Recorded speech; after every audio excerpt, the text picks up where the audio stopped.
esa cosa. Háblame, háblame, háblame, dime por qué sucedieron esas cosas.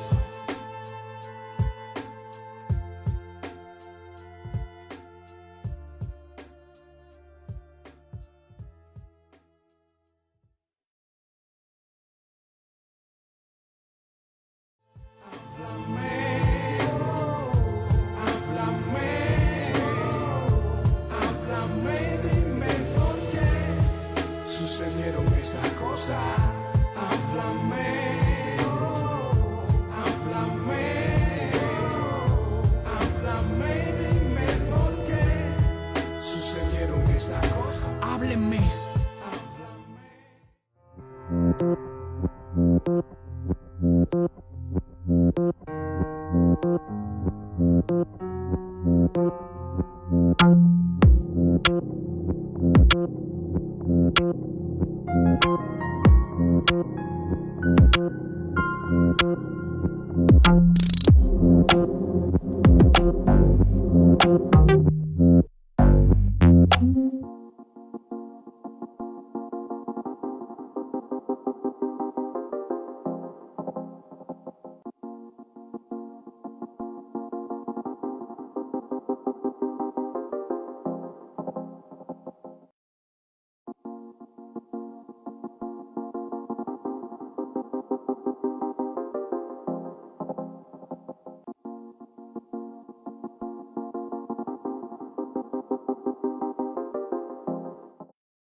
¿Estamos al aire?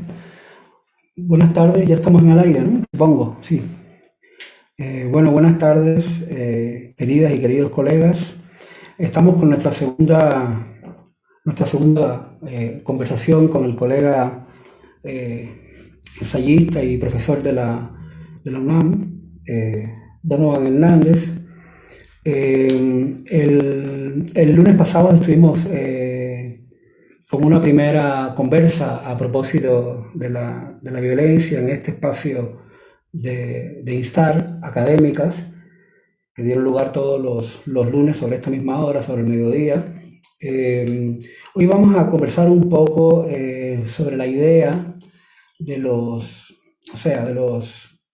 apologetas de la violencia, más que las apologías a la violencia, los apologetas, es decir, aquellos un poco intelectuales, políticos, activistas que de alguna manera, con relación al caso Cuba, en este último año y medio, de alguna manera han estado generando gestos de apologías a la violencia represiva en Cuba, ¿no? Pero hoy vamos a tener también un poco de conversación, vamos a dedicar un espacio también al caso México para establecer un poquito más de comparaciones. Y básicamente esto va en dos direcciones. Por un lado, sacar a Cuba de su espacio de excepcionalidad o incluso de ese espacio mítico, ¿no? Con relación a la implementación de la violencia política por parte del Estado cubano y también, por supuesto, de la sociedad cubana, ¿no? Como un elemento fundamental en el caso Cuba. El lunes pasado habíamos comentado dos cuestiones que nos gustaría arrastrarlas o traerlas a colación. Por un lado era la relación que planteaba Donovan un tanto desde el ámbito más filosófico, arendtiano en este caso, y era esta idea de intentar buscar esta dualidad, esta relación entre la acción política o los gestos políticos y la acción violenta o la implementación de la violencia, ¿no? Y por otro lado, después terminamos un poco conversando sobre la institucionalización de la violencia represiva, ¿no? Entonces hoy, Donovan, vamos a estar conversando un poco sobre los apologetas no sé, estoy viendo un poco de esta cuestión, digamos, los apologetas en un sentido más filosóficamente hablando, de estos primeros apologetas que tuvo, o sea, todo el ámbito del cristianismo, en fin, y cómo eso, un poco, la cita que yo traía aquí, o de la que parte esta charla, era un poco del libro de Sofsky, ¿no? O de, lo, o, o de algunos ensayos de Sofsky, pero bueno, igual él también arranca desde ahí, desde dónde lo traerías tú en este caso. Ok, bueno, pues bueno, muchas gracias por esta segunda parte de la conversación. Yo creo que hay dos cosas que me gustaría señalar con respecto del tema que planteas, Henry, que tienen que ver justo con esto de los apologetas de la violencia, ¿no? Y por otra parte, con el tema de la excepcionalidad, ¿no? Que me parece algo muy importante que señalar, porque así como hay una, digamos, hablando de representaciones, ¿no? Hablando de, digamos, como la Cuba en el imaginario, también hay una excepcionalidad mexicana, ¿no? En el imaginario latinoamericano, que pasa, digamos, y esto es interesante, ¿no? Estableciendo un paralelismo, ¿no? Así como Cuba en el imaginario es la isla del socialismo, del Caribe, alguien decía que del respeto de los derechos humanos, cosa que para nada es el caso, ¿no? Pero que, digamos, establece en ese imaginario. México también ocupa un lugar en el imaginario, digamos, latinoamericano. No me atrevería a decir global, porque esto habría que analizarlo mucho más, pero sí latinoamericano, en dos sentidos al menos, ¿no? En el sentido de que México ha fungido como una contratendencia, digamos, a lo largo de los duros años 60, 70, 80, ¿no? En el imaginario latinoamericano, como, digamos, el único espacio donde hubo una república democrática, en donde no había una persecución política como la que establecían las dictaduras de Cono Sur, ¿no? Y que por lo tanto, y bueno, hay una verdad en eso que, digamos, México ha sido un país receptor, ¿no? De distintos exilios, ahora con el exilio de Afganistán, ¿no? Digamos como en el imaginario mundial, lo cual tiene una parte de verdad y me parece eso muy importante, rescatar como la cuestión de la política de la hospitalidad, ¿no? En la República Mexicana, pero que al mismo tiempo, digamos, ese imaginario como de México como el gran hermano latinoamericano, ¿no? Que es el de las instituciones férreas, el de la estatalidad, digamos, consolidada, ¿no? Frente a países como Colombia, como el Perú, como la propia Argentina, etcétera, ¿no? Digamos, era un gobierno democrático con elecciones libres, ¿no? Aunque, digamos, al interno es bien sabido que también aplicaba, pues, terrorismo de Estado, ¿no? Digamos, con la matanza del 2 de octubre, del 68, la guerra sucia, ¿no? Etcétera. Digamos que México también tiene un carácter de excepcionalidad. Fue la primera revolución del siglo XX, digamos, eso ya le da suficiente ímpetu a este imaginario, ¿no? Hasta que, claro, un escritor como Vargas Llosa llegó a decir en frente de la cara de Octavio Paz que aquí había la dictadura perfecta, ¿no? El partido único que mediante elecciones libres y con la oposición en contienda ganaba casi con el 80% de votos, ¿no? Hasta los muertos votaban aquí en México, ¿no? Por el PRI. Entonces, digamos, eso por una parte me parece que es súper interesante. Y ahora, claro, Vargas Llosa es alguien que hay que defenestrar, por supuesto, pero digamos, la declaración sigue teniendo su importancia. Pero es muy interesante cuando planteamos un tema como el de la apología de la violencia en estos dos contextos de excepcionalidad, ¿no? Que para mí se miran como espejos, ¿no? Porque la historia política de México y de Cuba siempre ha sido una historia, al mismo tiempo yo diría que de cercanía en el imaginario afectivo, pero de distancia o de desconocimiento en la realidad como política y social, ¿no? Hasta que no hay como este tipo de encuentros de diálogo, ¿no? Y eso cuando hablamos de la apología de la violencia, me parece una de las cosas que no señalé la conversación pasada, que me parece importante enfatizar, es que a veces la violencia cambia de signo dependiendo de quién la use. Porque una cosa es, por ejemplo, la violencia del terrorismo de Estado, que irrumpe, que destruye el tejido social, que saca a las personas de sus casas, ¿no? Las encuartela en las prisiones, sin debido proceso, etcétera, ¿no? Con toda la vulneración de los derechos civiles, políticos y humanos, ¿no? En este caso. Y otra es, por ejemplo, pensando yo en el caso de México, las violencias que surgen de quienes padecen la violencia institucional, ¿no?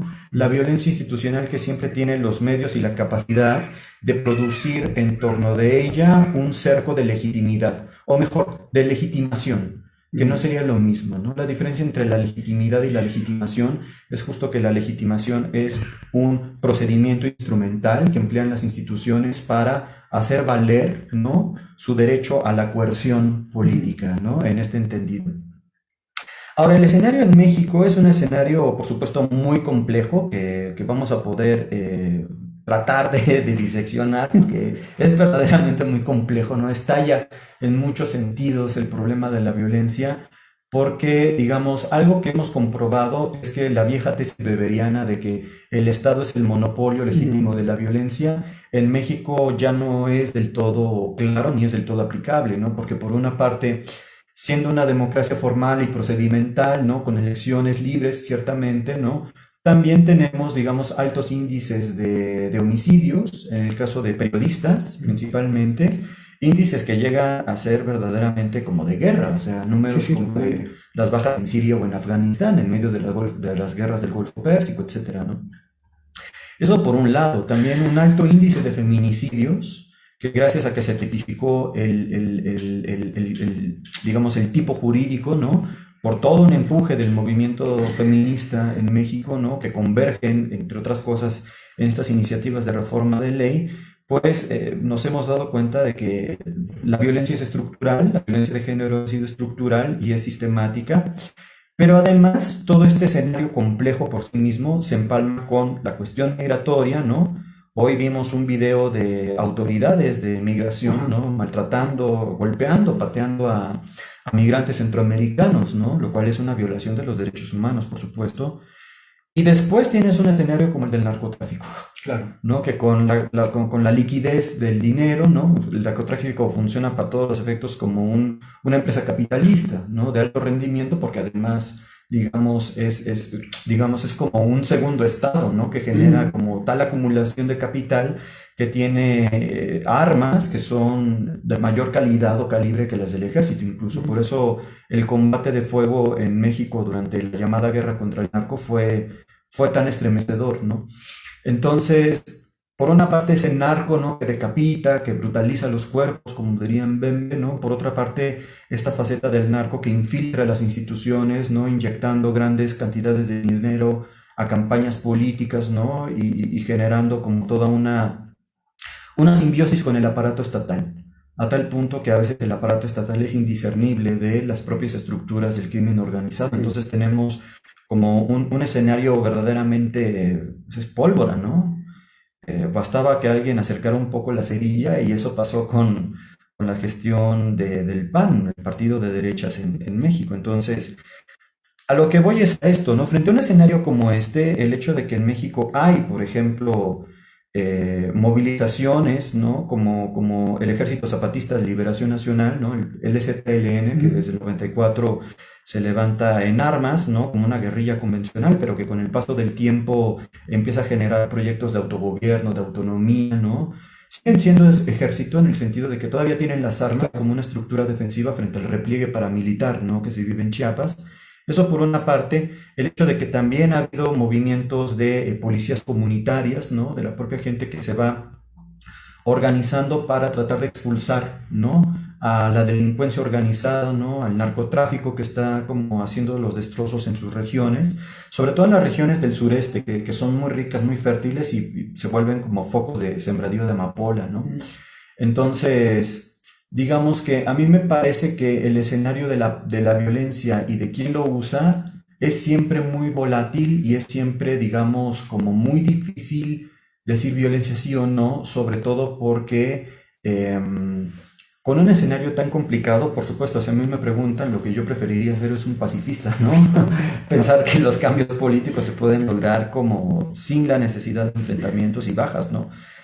Pero digamos, como en los hechos y en el terreno, hay desde la filosofía algunas cosas que se han dicho sobre la violencia que son interesantes, ¿no?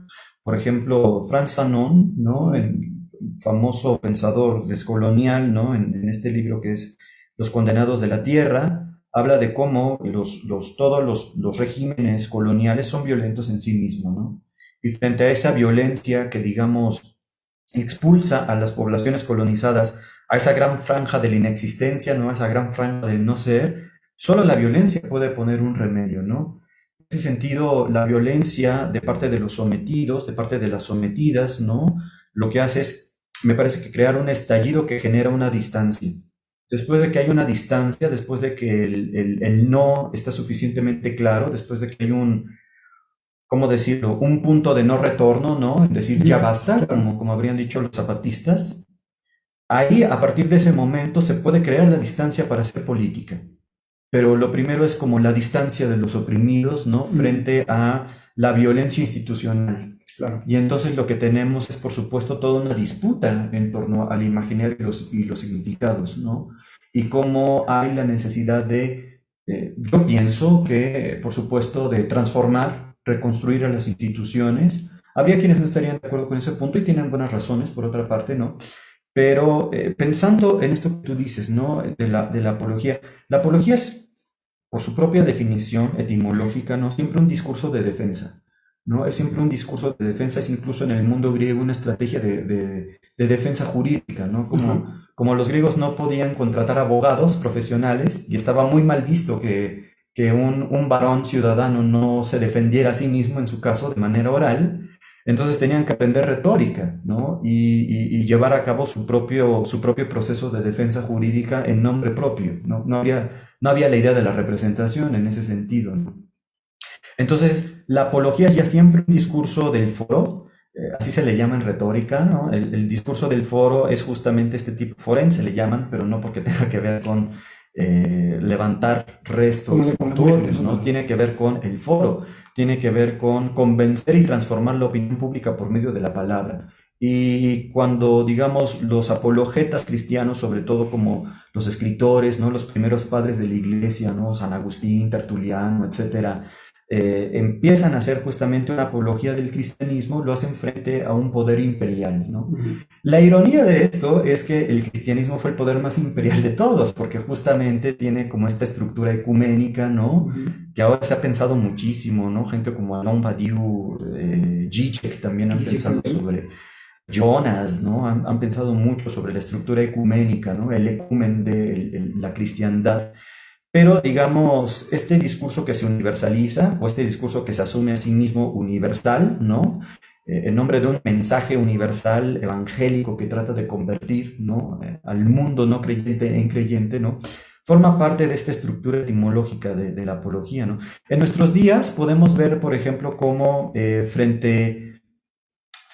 digamos, hablando de la administración mexicana, ¿no? Frente a una posición como la de el actual presidente en turno, ¿no? Andrés Manuel López Obrador, AMLO, para sintetizar, digamos, que ha tenido una desatención grave, severa a la cuestión de género, a la cuestión de derechos humanos y a la agenda migratoria, y yo diría que al ambiental también, sobre todo porque eso es un problema en México por sí mismo, y digamos, con estas falencias, ¿no?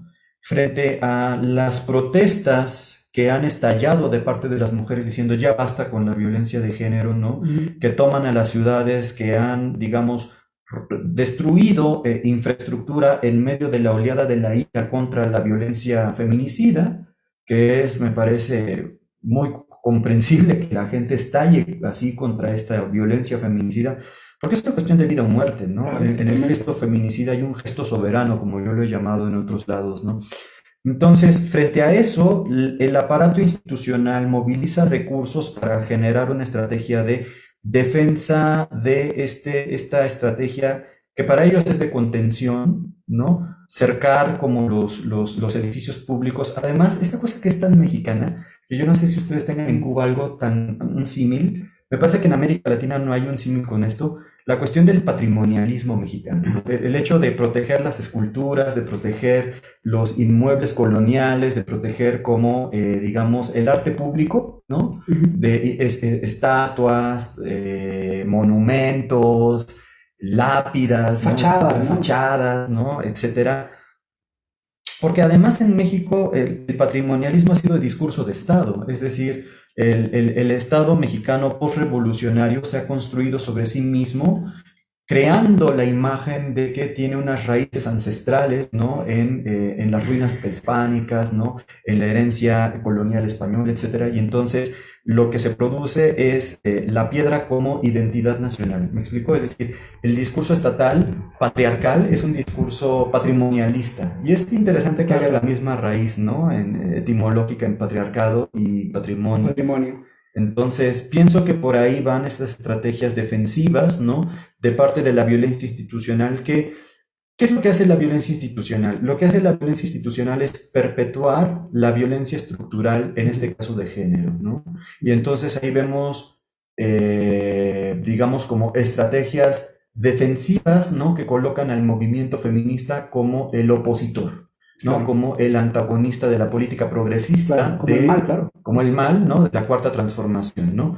Con sus bemoles, porque claro, acá, digamos, vaya, no me atrevería a decir que no hay persecución política, porque es verdad que la hay dependiendo de los estados y en la federación, ¿no? Pero digamos, no creo creo que mejor, para decirlo bien, ¿no? Creo que es muy distinta la política de construcción y contención de la feminista en México, para poner un caso simplemente, que la política de contención y repliegue, ¿no? De los artistas en Cuba, o de los opositores, o de, digamos, como los manifestantes, ¿no? Quienes protestan contra un sistema cerrado. Pienso que hay diferencias Sí, en por estas supuesto, formas de claro, claro. Sí, autoritarismo. sí. No, yo había marcado un par de cositas. Primero, bueno, había marcado esto de lo que tocabas de Frank Fanon. Había un momento en el que él habla de la violencia revolucionaria como esa punta de lanza de la comunidad y todo eso.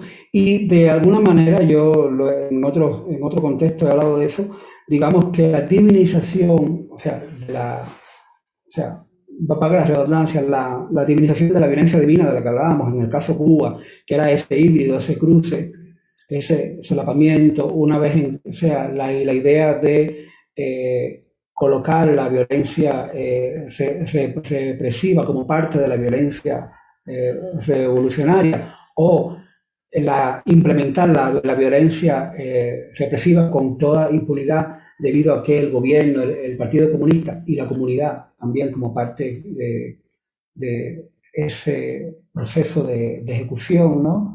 De qué manera se coloca la represión como parte de una acción revolucionaria. Pues creo que ahí hay una cuestión rizomática en cuanto a los imaginarios, por ejemplo, de la intelectualidad de izquierda, no cubana, ¿no? O sea, lo que yo llamo, lo que Hollander llama también peregrinos políticos, ¿no? Hay una divinización de esta violencia represiva, partiendo también, o partiendo de los planteamientos de Fanon, ¿no? Que hoy día tienen un divorcio grandísimo en cuanto a intentar dividir lo que hablábamos al principio, o sea, el gesto político violento, ¿no? Y esto se conecta un poco con algo que ha sucedido recientemente en Cuba, digamos, esta semana, a partir de una canción de Yomil, ¿no? Un reggaetonero cubano muy importante, en fin, en un dúo. Finalmente su partner murió y él continúa trabajando solo. Y la idea del patrimonio con relación a los héroes, o sea, o los héroes como algo patrimonial, lo que al final tiene que ver. Entonces se ha desatado todo un gesto violento, o sea, toda una catarsis de violencia política en los medios cubanos, o sea, en el Granma y en otros periódicos culturales o sea, del Ministerio de Cultura, en contra de él, y por supuesto también en las redes todos los burócratas, ideólogos de la cultura cubana, ¿no? De alguna manera creo que sigue esta conexión. Al final yo creo que hay diferencias en cómo se implementa una violencia institucional en cada contexto, pero sí siguen teniendo como estos espacios o tubos conectores con esta cuestión, por ejemplo, la relación que tú hablabas del patriarcado con la defensa de su patrimonio. En el caso de Cuba creo que es como más enquistada, como tú decías, o más cerrada, pero redondeémoslo de una manera más clara, es más autoritaria en tanto en cuanto todo este gobierno macho y machista pues sigue defendiendo a todos esos héroes machos igual, ¿no? De hecho, esto se relaciona con el patrimonio, digamos, heredados de las mujeres o de las heroínas, por llamarlo de alguna manera, sean o no intelectuales, sean o no políticas, en fin, o simplemente mujeres de a pie, ¿no? Pero tenemos un gran problema, o sea, para conectar un poco esta cuestión, ir un poco derivando la conversa, esta cuestión de lo patriarcal y la protección de ese patrimonio, y a la vez conectarlo con el número de víctimas tan grande, o sea, de periodistas víctimas de la violencia, digamos que de la violencia de los narcos, pero institucional también, tanto en cuanto creo que también hay un gesto de apología en la no preocupación del gobierno para proteger o para defender, sea a las mujeres o sea a los periodistas ya, al gremio como tal, sean hombres o mujeres, ¿no? En el caso de Cuba, por ejemplo, una institución como la Federación de Mujeres Cubanas no le interesa para nada que activistas y periodistas cubanas, o sea, mujeres activistas y periodistas cubanas, o sea, estén constantemente siendo asediadas, hostigadas, con un estado de sitio perenne, 2, 3 patrullas, 4 agentes paramilitares. Y de hecho te voy a contar, hay una historia, no recuerdo ahora el nombre, cuando el 27 de noviembre entramos los 30 colegas que entramos a conversar con la burocracia política cultural cubana. O sea, estaba el viceministro Fernando Rojas, estaba el director del Museo Nacional Jorge Fernández, estaba el vicepresidente de la Asociación de Hermanos Ahí, que no recuerdo su nombre, estaba Alonso, no recuerdo su nombre, un burócrata, un funcionario de cultura, en este caso las artes visuales, que le llaman Chicho, y estaba la vicepresidenta de la UNIAC. Era la única mujer, habían 4 hombres representando la institución cultural y una mujer. Y ahí se dieron sus testimonios, pues, Catherine Bisquet, Camila Lobón, Camila Costa, Claudia, la colega de San Isidro, o sea, 4 mujeres que han sufrido la represión en Cuba y que todavía hoy la siguen sufriendo, desde diferentes tipos de gestos violentos, ¿no? Y Tania Bruguera, pues también, y hay un momento en el que Tania se para, en fin, cada uno da su testimonio, y la que cierra, hay un momento en el que Fernando Rojas le dice a los funcionarios, lo que está bueno, pues hablen ustedes, y la que cierra, digamos, la última burócrata que hace su intervención es la vicepresidenta Sonia, que disculpen, no recuerdo su nombre, y el nivel de asororidad de esta señora fue abismal. O sea, ella se pasó por el forro, vulgarmente hablando, todos los testimonios de estas mujeres reprimidas, o sea, además transgeneracional, porque habían, o sea, colegas como Camila, que puede tener 25, 26 años, hasta Tania, que o sea, que tiene 50 años. O sea, había digamos, una serie de, o sea, 5, 6, 7 testimonios que hablaban del padecimiento de la represión a diferentes niveles y desde diferentes ámbitos, ¿no? Pues esta señora apeló entonces de alguna manera con su asororidad, repito, con su caso omiso a los testimonios, otra vez a un gesto de apología de esa violencia. Es decir, o sea, yo no me interesa lo que ustedes están hablando. Ahora mismo yo, como autoridad burocrática, las voy a omitir o evitar, y cuando salga de aquí, pues pues mucho más. Entonces creo que en ese sentido, quizás para linkear un poco, ¿no? Hacía esta anécdota para linkear un poco con el caso de AMLO u otros burócratas, ¿no?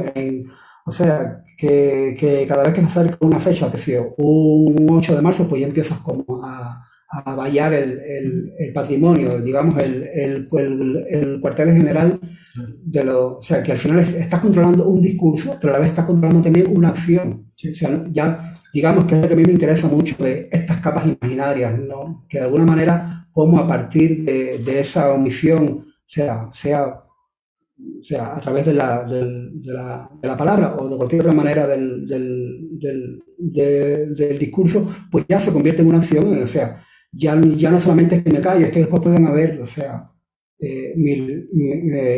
militares con armas blancas o dos patrullas constantemente frente a la casa de Carolina o de Camila y de Catherine, ¿no? Entonces por ahí yo creo que al final sí el link de ese gesto político que se solapa con la acción violenta, yo creo que sí es como un estándar, digamos, o sea, o de alguna manera es un estándar que genera similitudes en ambos espacios, ¿no? Totalmente. Y fíjate que yo pienso que ahí vale la pena hacer una distinción entre lo que es propiamente una violencia totalitaria y la que es un estado autoritario. ¿Me recuerdas eso? Porque lo quiero retomar. Aquí hay 3 intervenciones de Marta María Ramírez que me parece Bien, muy valioso leer. Dice ella, las feministas en Cuba también son criminalizadas simbólica y en la claro. práctica. Claro, Es un poco de lo que estábamos hablando con este ejemplo de... totalmente cierto. Y No bueno, sé si, no, yo no, bueno, es que no sé ahora, no sé si Marta se recuerda el nombre o alguien de los que están ahí ahora mismo mirando, recuerdan el nombre, bueno, si alguien lo pone, pues que lo note, el nombre de la vicepresidenta de la UNIAC, que era la que estaba la noche del 27 de noviembre, realmente no lo recuerdo. Pero bueno, igual, da igual el nombre, ¿no? Al final es una persona que está ahí y que de alguna manera solapó todo el discurso de las redes. ¿qué es lo que hace un politburó, no? Es un cuadro lo Sí, que, lo que claro, suele un ser. cuadro político, sí. Dice Marta, hay otros 2, dice, llevamos años alertando que toda esa violencia machista ejercida desde las instituciones acríticamente conducirá inevitablemente a un escenario como el mexicano. Yo espero que no. De verdad, yo espero que nunca tengan un escenario como el mexicano, donde es más común la amenaza y el asesinato de periodistas políticos. ¿Cómo lo ves? Bueno, vamos a retomar ese punto Sí. también.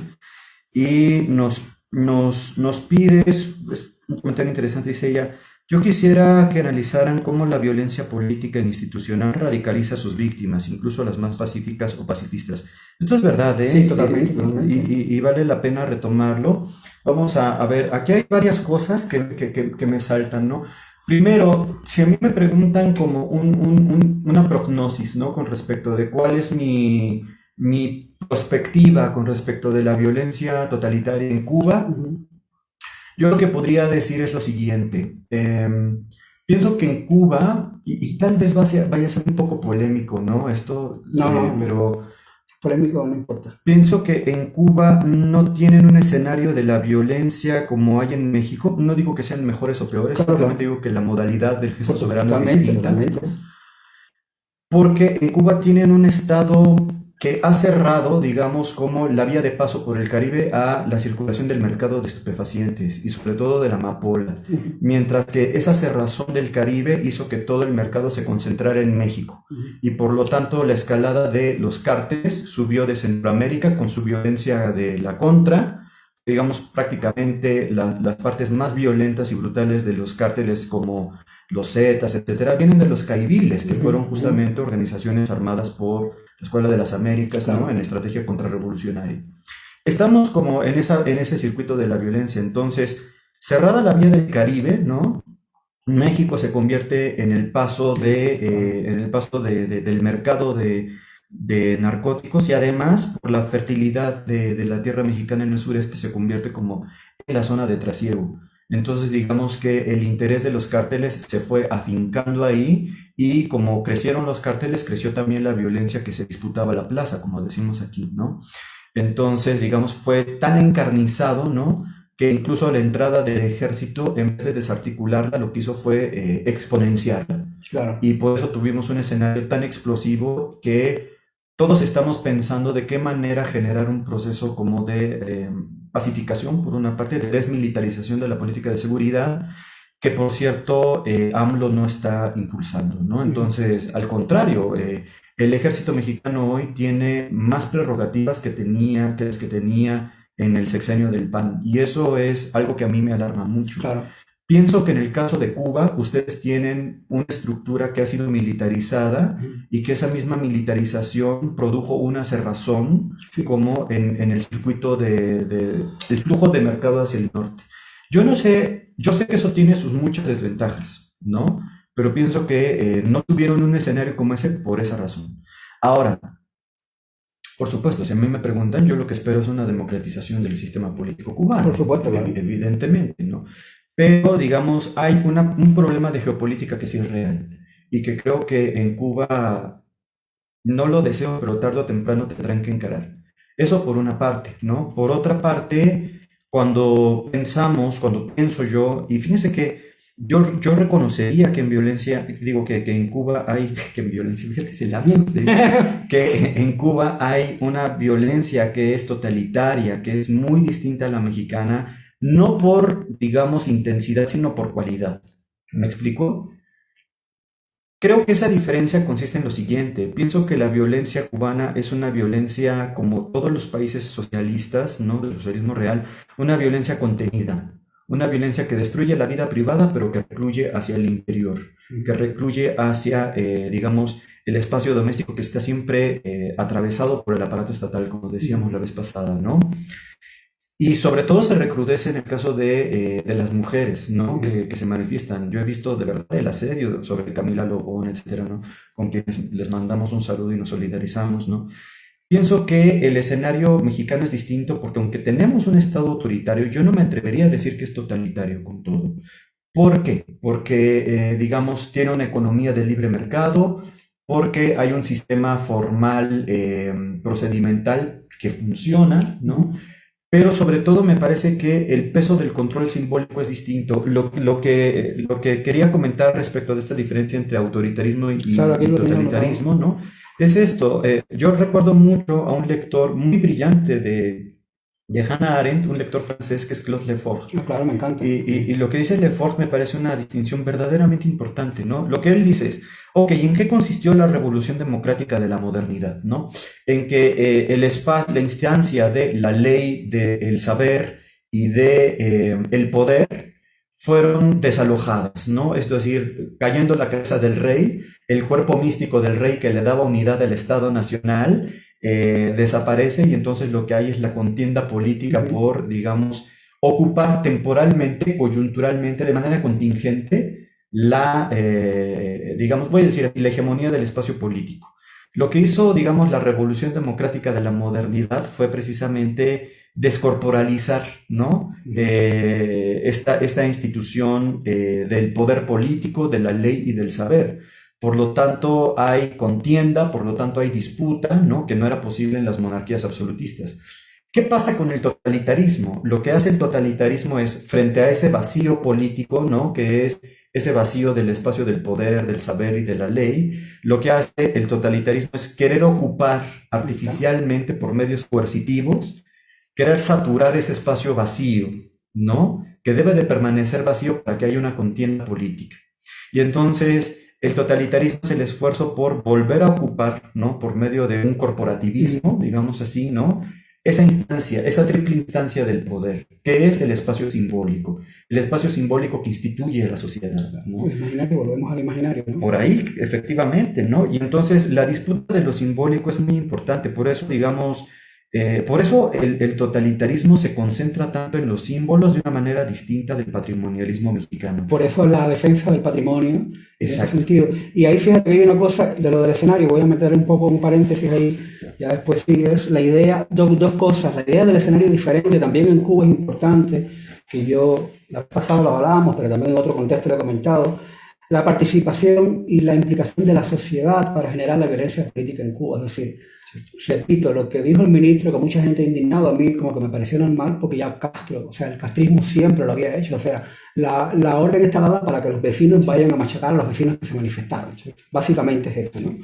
O sea, para que los padres machaquen a los hijos, para que los hijos, o sea, machaquen a los padres, en fin, esta cuestión de esta violencia política, digamos, implementada por los congéneres, ¿no? O sea, ¿qué ha pasado en Cuba con las migraciones? Es decir, cuando se iban las familias, pues se iba la familia, sea en Camarioca o en el Mariel, o las reclamaciones X, pues la familia ya más nunca se hablaban, ¿no? Hermanos con hermanos, padres con tíos, o sea, padres con hijos, tíos con sobrinos, en fin, da igual, ¿no? Y entonces ahí, eso también en el escenario es muy importante, tiene que ver entonces con la conservación de ese imaginario, o sea, esta idea del miedo de decir, mijo, no te metas en eso porque te van a meter preso, ¿no? O sea, la misma madre que le dice al hijo para que no lo hagan. Entonces, yo creo que eso también en el escenario es muy diferente, y ese escenario es el que entonces ayuda cada vez más, o sea, todavía hoy día sigue cooperando, colaborando, implementando, o sea, generando ese escenario de la sociedad implicada para mantener ese imaginario, y al final se conecta con el imaginario del terror,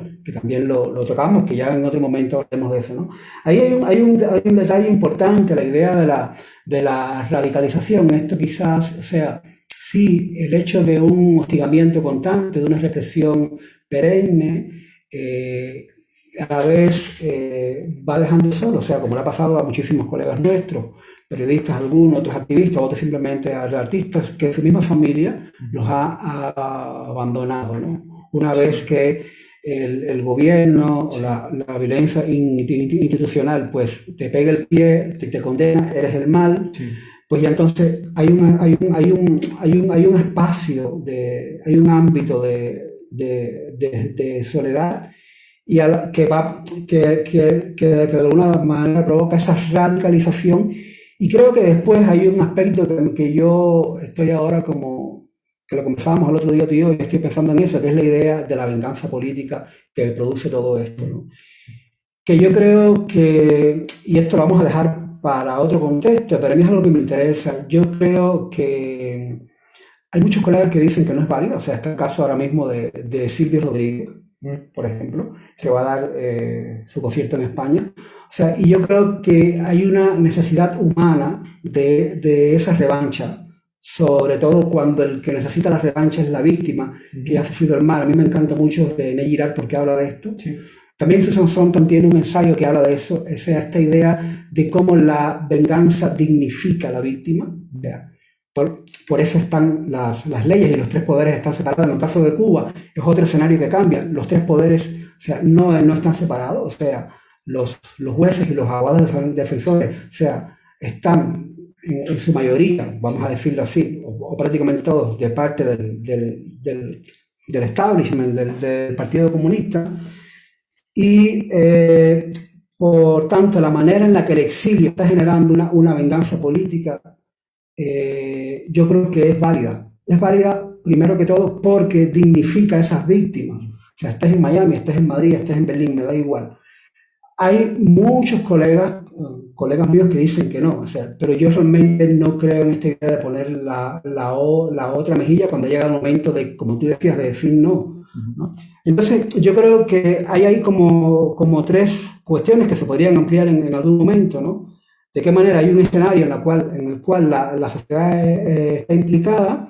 Estaba el otro punto, que era el punto que comentaba, no sé si era alguna colega o algún colega, el punto de la radicalización del hostigado, de la víctima. O sea, la víctima está agotada, está sola, está pisoteada, acabada, machacada. Y de qué manera hay otras víctimas que ya están en el exilio y que han padecido durante años, porque el exilio no es solamente irse, o sea, es todo lo que viene después, de la desmemoria, de los trasvases de identidad, y cómo hay un momento ahora que a mí me gusta mucho por eso, porque hay un proceso de lo que yo llamaría una venganza humana, pero a la vez atravesada por la cuestión política, ¿no? Y creo que si alguien puede rescatar, vamos a decirlo así, ¿no? Por utilizar esta palabra que no es la que me gusta, pero bueno, o si alguien puede dignificar su padecimiento como víctima, con un gesto iconoclasta como puede ser en una calle de Madrid, arrancar un póster de un concierto de Silvio, romperlo y hacer un live y colocarlo en Facebook, si eso de alguna manera, como dijera René Girard, puede sanar la dignidad de la víctima, chapó, o sea, me vale, ¿no? Si en algún momento se llegan a, qué sé yo, a generar juicios que no creo que pase en Cuba, pero bueno, por ya ir a la parte que quizás puede interesarnos más a nivel de, digamos, de este gesto político que de alguna manera sana el mal que ha hecho la violencia, que también es una exigencia que hay mucho en México, sea con la cuestión de los feminicidios o de los periodistas. O sea, hay una exigencia al gobierno mexicano, ¿qué onda con los periodistas? O sea, a ti esto como que no te importa, ¿no? O sea, entonces, por ahí yo creo que hay como esas cuestiones que se conectan en los dos escenarios, pero que de alguna manera el resultado de dignificar, de reparar, ¿no? El mal que la violencia ha hecho, pues yo creo que es como importante, ¿no? Esto toca algunos de los puntos que yo estoy trabajando en mi investigación actual, que tienen que ver con justicia restaurativa, ¿no? Y pasan por problemas como de este tipo. Yo quisiera mencionar dos cosas antes de pasar a este asunto de la justicia restaurativa, ¿no? Pensando como en la violencia del socialismo real, ¿no?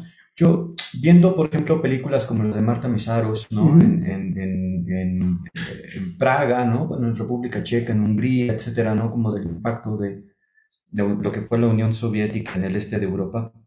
Hay algo muy interesante, ¿no? Que pasa por esta desestructuración de las familias que formaron parte del Politburó en algún momento, que llegaron a ser nomenclatura, ¿no? Ujú. Y que, digamos, pienso que la violencia totalitaria va destruyendo desde el interior. Claro. Esto no es como muy aparatosa, no es como muy No, ahí visible, está. no es muy sutil, pero destruye desde el interior, produce un vacío, ¿no? Fue Alrededor un poco lo que de hablábamos del terror pedagógico, ¿no? eso, Que parte eso. de gestos cotidianos, como que tu madre te dice, cállate, no digas eso. Ya, Sí, ya por ahí empieza todo, ¿no? ya Hannah Arendt lo llamó así, la soledad, ¿no? Lo que produce el totalitarismo es la soledad, ¿no? En el disidente, la soledad de quien se rebela contra una injusticia dentro de un sistema que incluso apoyó en algún Claro, momento, claro, ¿no? por Y de supuesto. eso está lleno la literatura y la cinematografía, ¿no? Pienso en China y en Wang Bing, ¿no? Con Dead Souls, entre otras cosas, ¿no? Entonces, me parece que mientras que la violencia del socialismo real carcome al sujeto por dentro, lo implosiona, por decir así, la violencia encarnizada que vemos en México destruye cuerpos. Claro. No es que no destruya al sujeto propiamente, ¿no? Porque no es que no lo carcoma desde adentro. Basta ver la cantidad de testimonios de las mujeres sobre el acoso en espacios públicos para darse cuenta de que la violencia es persistente y destruye por dentro. Pero sobre todo, algo que ha habido aquí es justamente el encarnizamiento, ¿no? La violencia encarnizada. Sí, yo creo que tiene que ver con un proceso que también pasa, que yo lo he tocado en la idea del cine de peregrinaje político, la idea de la espectacularización de la violencia. O sea, yo me acuerdo de aquellas imágenes hace a lo mejor Sí, 3, 4, 5 años, no recuerdo, de dos periodistas como colgados en un sí, puente. No, sí, sí, no, sí, no, no recuerdo bien el año y en qué lugar, sí. pero sí sé que yo estaba en Berlín cuando eso Y eso fue muy entonces, por tanto, amable. hay una espectacularización que a la vez tiene que ver con un caso que se da también en el totalitarismo, que es o sea, te voy a dar como el dato o el signo ejemplarizante, ¿no? O Sí, sea, digamos, no investigues más sobre, qué sé eso. yo, lo que los narcos están Sí, haciendo sí, sí. en Morelia, en no sé qué lado, Sí, porque mira lo que te puede pasar, puedes terminar en un puente. Pues un poco también pasa en Cuba y un poco está pasando con estos juicios, o sea, hicieron juicios sumarios en la primera semana y ahora están en stand-by, ¿no? ujú, O tenemos el mismo caso, bueno, que ya lo conocemos, el de nuestro amigo Halle La Bastida, que está preso, o sea, es para que ninguno de nosotros pues retorne al lugar, o el caso de Lisma, y también aquí, tocando la idea de los apologetas, pues entonces también aquí entra toda esta parte del silencio intelectual ante estos gestos. O sea, hay un gremio, el gremio de las artes visuales, por ejemplo, importa un bledo, o sea, que Luisma o que Halle La Bastida estén. O sea, ayer le decía a una amiga conversando, mira, yo creo que muchísimos colegas de las artes visuales están locos porque, o sea, porque con Luisma lo maten, o sea, que ni que Dios lo quiera para que como que se termine, ¿no? O sea, porque no sé, incluso a nivel de racismo también, ¿no? O sea, como un colega dijo la mano novela, porque los negros de San Isidro. Entonces, o sea, digamos que son gestos que de alguna manera no se ven, que llenan toda ese diálogo cotidiano, esa socialización del día a día, pero que de alguna manera o sea, van calzando ese imaginario y a la vez pues, constituyen también parte sí. de estas apologías de la violencia, ¿no? Sí, Liliana Diegues ha analizado el caso mexicano hablando de una especie de estética neobarroca, ¿no? De parte del narcotráfico, justamente por estos cuerpos desmembrados públicamente, Claro. ¿no? Que son cosas atroces, ¿no? A mí me ha tocado entrevistar a colegas que en el campo académico han hecho trabajo por generar procesos de reconciliación, perdón, ¿no? Entre comunidades en donde han ocurrido incidentes como de esta naturaleza. Entonces, digamos que uno de los grandes problemas pasa también por generar un lenguaje y por controlar, digamos, porque la propia comunidad puede agenciarse, ¿no? La capacidad simbólica de representar ese evento para poder sanar, Claro. ¿no? Y esto me enlaza justamente con el tema de la justicia restaurativa, ¿no? Yo, pensándolo desde el horizonte mexicano, y yo creo que sería muy importante que después viniera una compañera a hablar de sus propias experiencias desde la lucha Sí, sí, sí. feminista, Creo que sí. porque pienso Totalmente. que las mujeres, sobre todo, o en general, las personas que han sido víctimas de una afrenta, de una violencia institucional, ¿no? Que puede ser del Estado, puede ser, digamos, social, ¿no? Porque la violencia de pareja también es institucional en cierto sentido, ¿no? Claro. Frente a ese tipo de escenarios, ¿no? Vaya, me acuerdo mucho del caso de una mujer que es Jacqueline, ¿no? Aquí en México, que, digamos, ella, me parece que en Tepito había padecido una violencia, ¿no? De género de este tipo y logró defenderse de su violador, ¿no? Y entonces llegó a herirlo de tal manera que el tipo llegó al hospital casi muriendo, ¿no? Entonces, claro, lo que todo el mundo decía es, y eso es muy interesante, ¿no? La opinión pública se pone del lado del violador. En el momento en que dice, ay, es que lo mató, etcétera, ¿no? Y nunca se pone en cuestión, ¿no? Decir, pero lo hizo en defensa propia. Es decir, ella tuvo que llegar a ese grado, ¿no? Para defender su integridad, ¿no? Frente a una violencia avasalladora, ¿no? Es decir, muchos decían es que defender a esta persona es defender un caso de, ¿cómo le llamaban? Revanchismo, ¿no? Revanchismo de Un género, poco lo que estamos etcétera. hablando, Claro, la tiene que ver con esto. venganza. Y yo decía, pero ¿cómo no ponerme del lado de la víctima en este punto? Es decir, lo que ella hizo fue defenderse, ¿no? Claro. Lo que ella hizo fue defenderse. Y en ese sentido, me parece que este es un muy viejo problema, ¿no? Del pensamiento político, incluso desde la Grecia arcaica, incluso del pensamiento trágico, ¿no? La diferencia entre justicia y venganza, ¿no? La famosa diferencia entre la justicia y la venganza. Yo pienso que es muy importante el revanchismo en ciertos momentos coyunturales, ¿no? Sobre todo porque por una parte es inevitable, es decir, la gente que padece tanta violencia sobre sí misma, sobre su vida privada, sobre su vida amorosa, qué sé yo, sobre su vida en general, ¿no?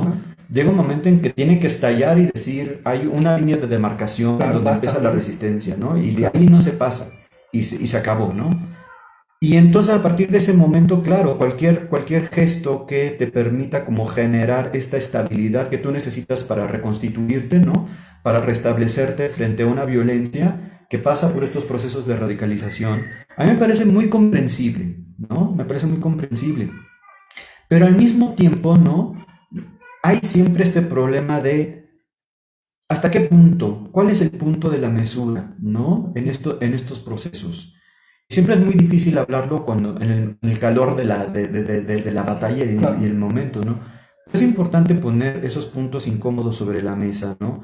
Pienso en algo que decía, fíjate, una filósofa lituana muy brillante, Judith Shklar, lo que ella afirma, tiene un libro brillante que les recomiendo que lean, que habla sobre qué es lo que perpetúa en el fondo la injusticia, ¿no? Los grandes actos de injusticia.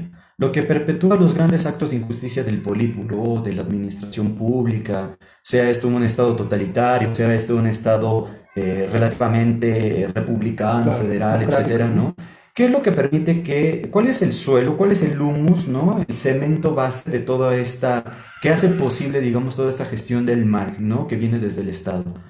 Y la respuesta de ella me parece muy brillante, tiene que ver con el silencio de las mayorías, tiene que ver con la inactividad, tiene que ver con la pasividad, tiene que ver con el hecho de inclinar la cabeza cuando ya la situación rebasa los límites de la dignidad, ¿no?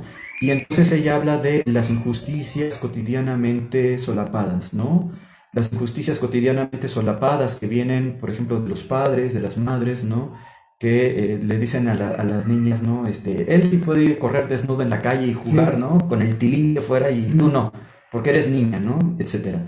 O sea, como toda esta distribución de quién puede ocupar el espacio público, quién no puede, ¿no? Etcétera, son en cierto sentido estas injusticias como de lo cotidiano, ¿no? Estas injusticias cotidianas.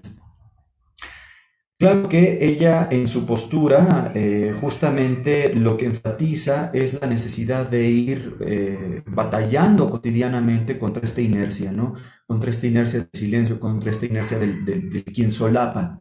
Y quienes solapamos somos muchos, ¿no? Claro. Por ejemplo, lo pienso ahora que lo mencionabas, ¿no? Cuando hay en la izquierda discursos de apología, ¿no? Frente a este tipo de acoso policiaco, de semiarresto domiciliario, Claro. esta arbitrariedad de vulneración Sí, de sí. derechos en Cuba, ¿no? Hay quienes han defendido esto, ¿no? Yo me desmarco por completo de esas posturas. Hay quienes también desde la izquierda hemos intentado empujar el proceso de construir un consenso social, ¿no? Que diga, bien, viniendo de Cuba o viniendo de China, hay ciertos tipos de violencia que no podemos tolerar, ¿no? Si no los toleramos en México, ¿como Claro. por qué los tendríamos que tolerar, ¿no? Para los demás. Cuando nosotros defendemos los derechos humanos en México, yo pienso que la única forma verdaderamente digna y verdaderamente congruente de hacerlo es defenderlo para todas las poblaciones en el mundo, ¿no? Para todas las sociedades en el mundo. Entonces, si eso implica tener que romper con cierta imagen y entrar en un proceso de duelo porque se te cayó el afiche del Claro. Cheo de Fidel, que se caiga, que haga. Claro. Claro. Es decir, que se caigan los héroes, ¿no? Que han El construido como patrimonio, estos ¿no? imaginar este patrimonio, El ¿no? patrimonio macho. Eso, No, y al final hay una cosa bien que partí un poco de la cita a partir de la cual habíamos pensado el día de hoy, ¿no? O la charla de hoy, de los apologetas, ¿no? Esta idea de lo que Sofsky lo llama de una manera muy bonita, lo llama los apologetas de la sociedad terapéutica. Son estas personas, ¿no? Que tienen que ver con esta idea de invertir el proceso. Parto del caso de esta chica, de esta mujer de la que tú comentabas, pero que totalmente viene al dedillo con relación a Cuba, esta idea de invertir y entonces pues ponerse de lado del malhechor, del agresor, del verdugo, como queramos llamarlo, y entonces pues va rápidamente a condenar a la víctima porque en defensa, en gesto violento para defender su dignidad, que no siempre se consigue, pues invierte este caso, entonces se pone de parte del, del agresor, ¿no? Y ahí sí creo que es algo que en fin, son muchos los gestos cotidianos. Ahorita hablábamos del silencio de muchos colegas, yo no diría de muchos, yo digo que de una mayoría de los colegas del mundo del campo intelectual, del artístico, cultural en Cuba, ¿no? Con relación a lo que ha sucedido, con relación a, bueno, todo lo que ha sucedido no solamente con el movimiento San Isidro, sino con los últimos eventos del 11J, ¿no? Pero sí creo que ahí hay un detalle y volvemos entonces a las notas que teníamos, ¿no? Cómo intentar, vamos a llamarlo, cotejar esta relación entre sanar o reparar la dignidad de la víctima.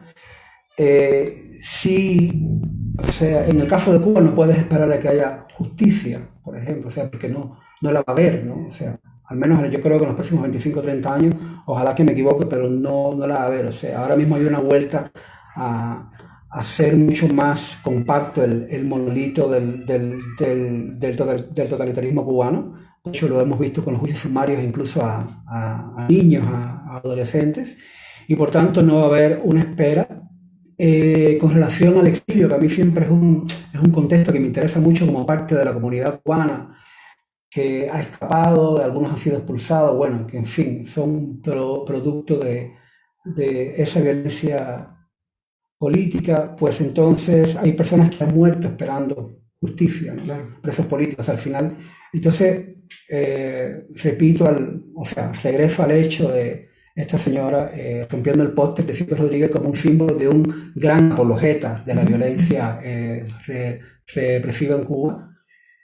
Entonces, ahí, cotejar a nivel, digamos, humano, ¿no? O sea, de cómo lo vamos a conversar, pues yo creo que va a haber siempre como un gran de desacuerdo en ese sentido, ¿no? O sea, vamos a esperar a que todo se va a resolver, o no sé qué, pero hay personas, o sea, que necesitamos un gesto de revancha, repito, humana, atravesado por toda la cuestión política, para, digamos, conseguir un mínimo de tranquilidad o de reparación en cuanto al padecimiento, ¿no? No, yo creo que romper una ficha es hasta muy civilizado, ¿no? O sea, no me parece realmente un problema ese. Pienso, yo hace un par de años escribí un artículo en donde pensaba, y confieso que me equivoco a la luz de lo que está pasando hoy en día, pensaba yo que las estructuras como autodefensivas, ¿no? Eran solamente propias como de los discursos de derecha, ¿no? En donde la persona que agrede, la persona antiderechos, ¿no? Se pone como la víctima, ¿no? Se victimiza, ¿no? Como Claro, tipo Bolsonaro. claro, Es que claro, ellos claro. destruyen a la sociedad tradicional, es que ellos van en contra de los valores cristianos, es que y sí estamos en contra de eso, ¿no? O sea, yo no tengo ningún problema en aceptarlo, ¿no? Totalmente. Pero, digamos, como esta estructura, esta coraza victimizante, ¿no? Que ocupa, digamos, en este caso, las élites opresoras, ¿no? Tiene como siempre esta estructura, ¿no? De señalar, de poner al otro como el que daña, ¿no? Claro, El que me obliga a mí a tener verdugos en las cárceles, ¿no? El que me obliga a mí a dar golpes de Estado, el que me claro, obliga, ¿no? A, claro. digamos, como desplegar los recursos de la violencia en una legítima, ¿no? Defensa del Defensa, o Estado, sea, ¿no? el malhechor que se Exacto. defiende, ¿no? Y me equivoqué, efectivamente, ¿no? No contemplaba este otro tipo de casos, ¿no? Pienso que es más bien propio como del autoritarismo en un sentido muy lato. Claro. Pero, por ejemplo, en México pasa como retomando el hilo de esta parte, ¿no? En México pasa, por ejemplo, ahora que el Estado mexicano para legitimar cierto tipo de prácticas se trata de incorporar instrumentalmente el discurso feminista, ¿no? Y entonces ahora, junto con los próceres de la patria, ¿no? Que eran todos machos, etcétera, ¿no? Ahora ponen a dos o tres, ¿no? Mujeres heroínas de la independencia, de la revolución, como para echarle pimienta, ¿no? A las instituciones falocéntricas. Entonces, digamos, estrategias de parte de los estados como para tratar de desarticular las legítimas demandas sociales, ¿no? Incorporándolas como parte de su arsenal o de su estrategia simbólica. Yo Simbólico. creo que eso es algo que todos los estados realizan en mayor o menor medida, ¿no? Más dispuestos o menos dispuestos, ¿no? Ahora el canciller Ebrard, por ejemplo, llegó a decir que la llegada de las compañeras afganas, ¿no? Las mujeres afganas a México demostraba el compromiso de la política mexicana con el feminismo, ¿no? Mientras que a las feministas les echan, Vaya todo y todo es aborto, en fin. o sea, policía y cualquier despliegue, ¿no? O sea, de verdad, las últimas manifestaciones feministas parecen guerras de los Balcanes, ¿no? Sí, sí. O sea, gases lacrimógenos por todos lados, encapsulamientos, ¿no? Con protocolos de control de multitudes, etcétera. Entonces, una cosa es como el discurso oficial, otra cosa es la práctica. Claro, Yo pienso que, por ejemplo, sobre Cuba he empezado a saber a partir de ustedes, ¿no? A partir del exilio, digamos, ¿no? En algún sentido. Pienso que es muy importante, por una parte, sí, que Cuba salga de Cuba, que Cuba entre en diálogo con las realidades latinoamericanas, ¿no? Para crear como esta sensibilidad de nosotros que hemos crecido con el otro imaginario, ¿no? Y que ayuda a romper verdaderamente ese imaginario monolítico que ha sido un éxito de parte del Estado cubano, la verdad sea dicha, ¿no? Como en exportar la imagen, ¿no? De la isla, la patria del socialismo, del Caribe, etcétera, ¿no? Y pienso que es muy importante resquebrajar los ídolos, ¿no? Y en como estas actitudes iconoclastas, ¿no? Eso por una parte me ha parecido importante, ¿no? Por otra parte, pienso que algo que en México nos ha ayudado mucho como a romper el silencio del impas frente a la violencia, porque la violencia nos dejó mudos muchos años, 10 años nos dejó mudos, es decir, si tú te fijas la producción analítica que hay en México con respecto de la violencia en los últimos 12, 20 años, es una producción relativamente reciente, porque en el momento en que todo esto explota, en que tenemos al ejército en la calle, en que tenemos al narcotráfico abriendo fuego, ¿no? En el norte, atravesando, digamos, con la violencia de la guerra toda la región, ¿no? No teníamos un lenguaje para poder hablar de esto. Nos ayudó mucho incorporar el lenguaje, ¿no? De lo que se estaba pensando en África con la necropolítica. Nos ayudó mucho los insumos de gente como Liliana Diegues, ¿no? Para pensar como desde la dimensión estética de la violencia en México, en Colombia, en el Perú, ¿no? Pienso que esa visión como regional, ¿no? Transregional ha sido muy importante para abrir nuestro impas, como para poder empezar a generar un vocabulario, un léxico que tal vez no es del todo preciso, pero que nos No, ayuda pero como se a va, se esto, ¿no? va reestructurando cada vez, ¿no? Y en ese sentido creo que lo que puede servirnos mucho es trazar una cartografía de las violencias, ¿no? En Cuba y en México, o en Cuba y otros países, ¿no? Para poder mapear como las modalidades, ¿no? Las formas y poder... Yo creo que eso ayuda mucho, en el fondo, crear este archivo, no el archivo estatal, sino crear el archivo de estas contraprácticas, Claro. ¿no? El crear el archivo de una Camilia Lobón, ¿no? Que digamos está escapando de sus captores prácticamente, ¿no? Llegando a la casa de otra colega, etcétera. Eso es muy importante, no solo para construir un relato que al nivel simbólico permita como ganar coherencia, ¿no? Para ganar cierta estabilidad después de pasar por un momento de traumático y de opresión política, ¿no? Pienso que eso también nos ayuda como a ir generando un vocabulario que nos permita nombrar las cosas como son y generar procesos de democratización, ¿no? Pienso que en México parte de mi esperanza en ese sentido, que no es muy grande, pero digamos es una, ¿no? Pasa justamente por este ejercicio de hacer cartografías, ¿no? Claro.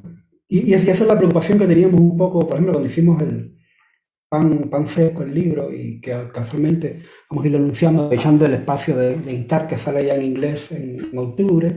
Y es un poco la preocupación que teníamos varios colegas cuando empezamos a trabajar, por ejemplo, en el mundo que me toca un poco más de cerca, de las artes visuales. A la crítica nunca le ha interesado tocar el tema de la violencia dentro del mundo del arte, ¿no? O sea, no es artista que trabaja en el tema de la violencia, sino que ha pasado a nivel de gestión cultural, es decir, como yo siempre digo, o sea, la violencia represiva ha sido la condición sine qua non para que la política cultural de la revolución, como la llaman, pues funcione, ¿no? Tal cual está funcionando ahora. Aquí tenemos el caso de Luis Manuel, tenemos el caso de Hanle Labastida, o sea, son dos ejemplos que ya, o sea, sin buscar modos y niveles en la violencia represiva, porque yo siempre digo que da igual que te corte un dedo o te mete un tiro en la cabeza, o sea, el problema está en el por qué lo hago, es decir, el por qué un gobierno, el por qué una estructura burocrática que tiene una política cultural tiene que encarcelar, tiene que bajar un cuadro, es decir, el problema está en la pregunta, o sea, ¿qué es lo que daña eso que está ahí, ese gesto humano, cívico, artístico, para que el represor, la burocracia política, se enfade y genere entonces cualquier dinámica de represión, ¿no? Pero, por ejemplo, esto es algo que no interesa incluir ni como discusión ni generar un lenguaje, un vocabulario, o sea, dentro de la crítica del arte cubano. Por ejemplo, nunca ha interesado, es decir, y al día de hoy, o sea, como que no interesa, ¿no? Sí hay un grupo de colegas que nos ha interesado y que estamos, ¿no? O sea, pero en cuanto a discutir, en cuanto a generar un proceso de pensamiento y de reflexión en torno a eso, ¿no? Y entonces eso tiene que ver con lo que tú decías, es decir, ya es hora de ponerse que si es algo que está pasando en el resto de América Latina, ¿no? Yo tal vez para ir cerrando, ya Sí, yo creo llevamos que... como una Y hora. revisar después, revisa si alguien puso algo más o no sé. Yo lo que podría decir con respecto a esto es que tal vez la crítica de arte no ha sido el espacio discursivo para hacerlo Por por supuesto una que no, cantidad hay de que abrirse una razones. crítica más cultural, Yo pienso más que este tipo culturalista, de, totalmente. justo, ¿no? Como de diálogos, de cruces, ¿no? Entre disciplinas, entre regiones, entre contextos, entre coyunturas de violencia política. Yo lo sé porque yo participé con los zapatistas, ¿no? O sea, Claro. también, digamos, tengo un historial político, ¿no? Como en este registro de diálogo, ¿no? Creo que espacios como el Instar, que generan estas contraprácticas, ¿no? Por llamarlas Sí, sí. así, son lugares lugares muy privilegiados, digamos, ¿no? De diálogo, como para ir creando este tipo de archivo Claro. contra archivo, este Sí, tipo por eso, de... de hecho, está preparándose una compilación que tiene que ver con eso, ¿no? O sea, Claro, de alguna manera hay varios capítulos que van tocando claro. y yo creo que sí, sí, esa es la idea. Yo creo que es la idea de generar, como tú decías, una manera de nombrar las cosas. Y ya para cerrando también, por ejemplo, hay una cosa interesante, la idea de que muchos pensadores cubanos, en fin, académicos, pues todavía siguen manejando los eufemismos, ¿no? Que también es parte de generar esa apología a la violencia, algo que habíamos conversado Sí. el lunes pasado, ¿no? No sé si algún colega ha escrito algo más, si no, pues ya para... No, me parece que estoy revisando ahorita los comentarios y no, básicamente Pues muchísimas gracias, amigo mío. Vamos a... Espero que nos veamos en otro momento, así a nivel público. Gracias a Instar, a las coordinadoras de Instar y por supuesto a Tania. Nada, pues buenas tardes y salud para todos. Un abrazo. Chao.